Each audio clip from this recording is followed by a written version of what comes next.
안녕하세요. 오늘도 살아계신 우리 주님을 찬양합니다. 경배하며 하루를 열어가기를 원합니다. 다 같이 기도드리겠습니다.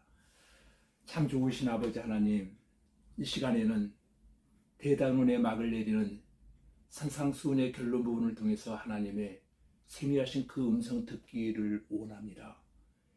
그리하여 이 모든 말씀을 실천에 옮길 수 있는 큰 믿음도 우리에게 허락하여 주시고, 이제 비웃기는 이 말씀을 읽고 듣고 지키며 실천에 옮겨 열매 맺는 아름다운 신앙인들이 다 되게 하여 주시옵소서.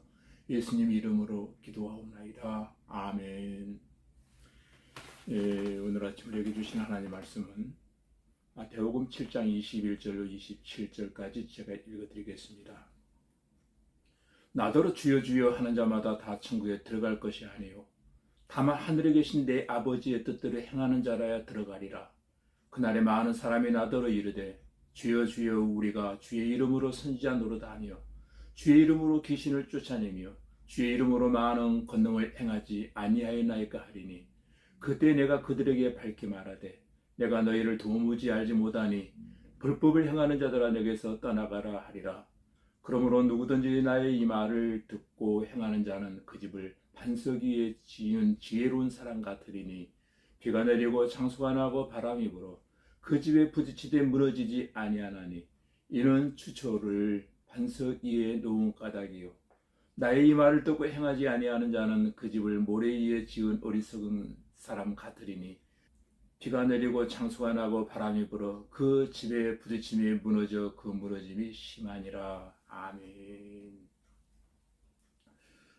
허락하신 마태복음 7장 전체의 핵심 주제는 천국에 들어가는 길입니다. 세상 수호는 천국에 들어가는 길을 소개하면서 마무리가 되어지고 있습니다. 사랑하는 교우 여러분, 마태복음 7장에는 다음과 같은 주제들이 나오고 있습니다. 첫째는 비판하지 말라, 구하라, 기도하라는 것이죠. 좁은 문으로 들어가라, 거짓 선지자를 삼가라, 말씀을 실천하라. 큰 틀에서 보시면 대인관계 또는 대신관계, 자신을 향한 말씀의 실천이 중심이 되어지는 주제이기도 합니다. 잠언서 18장 8절 말씀에 보면 남의 말하기를 좋아하는 자의 말은 별식과 같아서 뱃속 깊은 데로 내려가느니라 라고 했습니다. 비판하지 말아야 될 첫 번째 대상은 누군 줄 아십니까? 아주 가까운 사람들입니다. 5절까지 보시면 형제라는 말이 3번이나 등장하고 있습니다. 여러분, 뭔데 사람들이나 별로 만날 일이 없는 사람들을 비판하든지 말든지 상관이 없습니다. 항상 가까이 있는 사람들을 비판하지 말아야 할 것입니다. 예컨대 같은 교회 다니는 교인들, 평생 같이 사는 가족들, 또 직장의 동료들, 친구들을 비판하지 말아야 한다는 것입니다. 오늘 말씀의 비판을 반드시 되돌아온다라고 성경은 말하고 있습니다. 형제를 비판하지 말아야 될 첫 번째 이유는 내가 한 비판이 내게로 돌아오기 때문입니다. 내가 비판한 그대로 내게로 돌아온다는 것입니다. 우리가 남을 비판하지 말아야 될 두 번째 이유는 내 눈에 대들보가 있기 때문입니다. 장작이라는 뜻이기도 합니다. 남을 비판할 자격이 나에게는 없다는 겁니다. 나는 비판자가 되기에는 결점이 너무도 많고 큽니다. 왜냐하면 내 눈에는 대들보가 있으니 눈이 얼마나 나쁘겠습니까? 아무것도 볼 수 없습니다. 정확하게 볼 수 없다는 겁니다. 남의 눈에 티끌이 있다면 내 눈에는 대들보가 있다는 것입니다. 내 눈보다 남의 눈이 훨씬 더 좋습니다. 충격적인 비유입니다. 5절 말씀에 보면 예식하는 자여 먼저 내 눈 속에서 들보를 빼어라. 그 후에야 밝히 보고 형제의 눈 속에서 티를 빼리라. 아멘. 우리는 언제나 이 말씀을 명심하고 살아야 할 줄로 믿습니다. 오늘도 이 말씀의 실천자가 되기를 원합니다. 앞부분에서 비판하지 말라고 한 대상은 형제들입니다. 함께 늘 같이 있는 사람들입니다. 그 사람들의 교인들입니다. 근데 6절에서 언급한 대상은 형제들이 아닙니다. 전혀 복음이나 신앙과 무관한 사람들이라는 것입니다.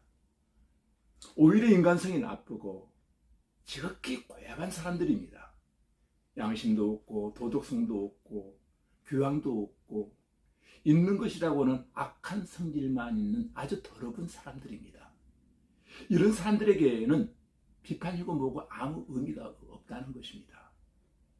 양심이 있고 도덕성이 있고 또 바른 가치관을 가지고 있어야 비판이든지 칭찬이든지 할 수 있습니다. 전혀 별세계의 사람들에게는 비판 자체가 아주 무의미하다는 것입니다. 그래서 6절의 주인공은 개돼지입니다. 보십시오. 거룩한 것을 개에게 주지 말며 너희 진주를 돼지 앞에 던지지 말라. 그들이 그것을 발로 밟고 돌이켜 너희를 찢어 상하게 할까 염려하라. 아멘. 복음을 함부로 더러운 곳에 던지지 말라는 것입니다. 그러니까 예수님은 산상수훈은 천국의 생활의 원리입니다. 교회의 공동체에게 하신 말씀입니다. 그러므로 세상 사람들에게 말해봐야 아무 소용이 없다는 거예요. 거꾸로 세상의 안목으로 교회를 평가하고 비판하는 것도 마찬가지입니다. 교회는 군대 조직도 아니고 우수한 기업의 조직도 아닙니다. 하나님의 자녀들의 공동체입니다. 교회는 재용서 운동을 합니다. 그러나 기업은 결점을 부단히 드러내고 평가합니다. 교회는 결점을 부단히 덮고 감싸려고 합니다. 평가 자체가 아주 다릅니다. 아니, 가치관이 아주 다릅니다. 교회적 안목으로 세상 사람들을 비판하는 것이 무의미하듯이 바로 그겁니다. 세상적 안목으로 교회를 비판하는 것도 무의미하다는 것입니다. 7절부터 12절까지는 예수님의 기도에 대한 교훈입니다. 여러분, 이 말씀은 응답에 대한 하나님의 강한 의지의 표현입니다. 이 말씀은 현재 진행형입니다. 지금 기도하고 지금 응답받는 것이 기도 생활입니다. 기도는 현재의 것입니다. 당장 오늘 지금부터 해야 합니다. 그리고 구하는 단계에서 찾는 단계로, 찾는 단계에서 드리는 단계로 나아가야 할 것입니다. 구하고 찾고 두드려야 된다는 것입니다. 골로새서 4장 2절에 보시면 기도를 계속하고 기도에 감사함으로 깨어있으라고 했습니다. 여러분, 9절부터 11절까지는 악한 아버지와 하나님을 대조하는 장면이 나오고 있습니다. 아무리 고약하고 못된 아버지라도 친자식에게 밥 대신 모래를 주거나 생선 대신 뱀을 주지는 않는다는 것입니다. 하물며 하늘의 아버지는 좋은 것을 주십니다. 할렐루야. 좋은 것 중에서도 세상의 것을 주시는 아버지입니다. 그것이 기도의 응답의 법칙입니다. 하나님은 우리가 기도할 때에 가장 좋은 것을 주십니다. 오늘 마태복음 7장에는 서로 반대되는 것들이 반복적으로 대조되어지고 있습니다. 예컨대 이런 겁니다. 좋은 아버지와 나쁜 아버지, 좁은 문과 넓은 문, 좋은 나무와 나쁜 나무, 참 신자와 거짓 신자, 반석 위의 집과 모래 위의 집 등, 여러분, 이러한 대조는 성도들로 하여금 경계심을 갖게 하고 바른 선택과 결단을 갖도록 하고 있습니다. 우리가 들어가야 할 문은 천국의 문입니다. 할렐루야. 바로 예수 그리스도이십니다. 하나님의 품으로 들어가는 유일한 문이 예수 그리스도이십니다. 예수님 외에는 천국으로 들어가는 다른 문이 없습니다. 그리고 주님은 거짓 선지자들을 조심하라고 했습니다. 또한 우리의 열매로 우리를 안다고도 했습니다. 주여 주여 하는 자마다 다 천국에 들어가는 것이 아니고 하늘에 계신 아버지의 뜻대로 행하는 자라야 들어간다고 했습니다. 이러므로 그들의 열매로 그들을 알리라. 좋은 나무가 나쁜 열매를 맺을 수 없고 못된 나무가 아름다운 열매를 맺을 수 없다고 했습니다. 여러분, 진짜와 가짜는 22절, 그날의 23절, 그때 판가름이 난다는 겁니다. 바로 주님 앞에 설 때입니다. 사람마다 주님 앞에 설 때가 분명히 온다는 겁니다. 이것을 기점하여 우리는 역사적 종말에 혹은 개인의 종말에 그날의 신앙에 대한 모든 평가는 이루어집니다. 특별히 거짓 선지자는 지옥불의 심판을 받습니다.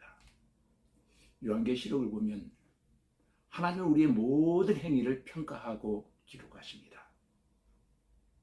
신앙은 두 가지로 요약됩니다. 첫째는 믿는 것이고 둘째는 믿기 때문에 행하는 것입니다. 마음으로 믿기만 하는 것이 신앙이 되어줄 수 없다는 겁니다. 그것은 신앙이 아닙니다.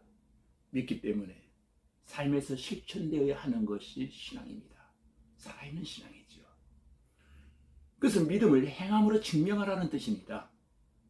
산상수훈은 바로 그 점을 강조하고 마무리를 짓고 있습니다. 믿음과 행위는 별개의 것이 아니다는 겁니다. 믿는다면 행하게 되어 있다는 것입니다. 그러므로 오직 상급받는 길은 실천입니다. 실천이 있어야, 행함이 있어야 상급이 있다는 것입니다. 그래서 믿음은 구원받고 행함은 상급을 받게 되어져 있습니다. 여러분, 산상수훈의 결론은 반석위에 짓는 집입니다. 우리 신앙생활이 창수가 나고 바람이 불 때 무너지는 모래 위에 짓는 집이 아니라 무너지지 않는 반석 위에 신앙의 집을 지어갈 수 있기를 바랍니다. 오늘 이 말씀을 청정하시는 여러분 모두가 반석 위에 집을 짓는 주인공들이 다 되시기를 주님의 이름으로 축복합니다.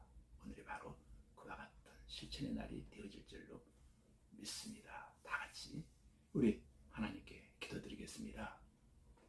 아버지 하나님, 항상 가까이 있는 사람들을 비판하지 말게 하시고 형제들을, 이웃들을, 같은 교회 교인들을, 주변에 복음을 전하는 사람들을 비판하지 말게 하시고 그 비판이 반드시 내게로 돌아온다는 사실을 잊지 말고 내 눈에 있는 대들보를 먼저 보게 하시고 형제의 눈 속에 있는 티끌을 보고 트집 잡고 비판하는 어리석은 사람들이 되지 않게 하시고 거룩한 것을 개와 돼지에게 던지지 말게 하시고 거룩한 주의 복음을 더러운 곳에 함부로 던지지 말게 하시고 우리 모두가 구하고 찾고 두드리며 계속 감사함으로 기도하게 하시고 아무리 악한 아버지라도 자식에게 좋은 것을 줄 알거든 하물며 살아계신 하나님을 우리에게 좋은 것으로 응답하시고 최상의 것으로 주실 줄 믿고 구하는 우리들 되게 하여 주시옵소서. 아버지 하나님, 신앙생활이 힘들더라도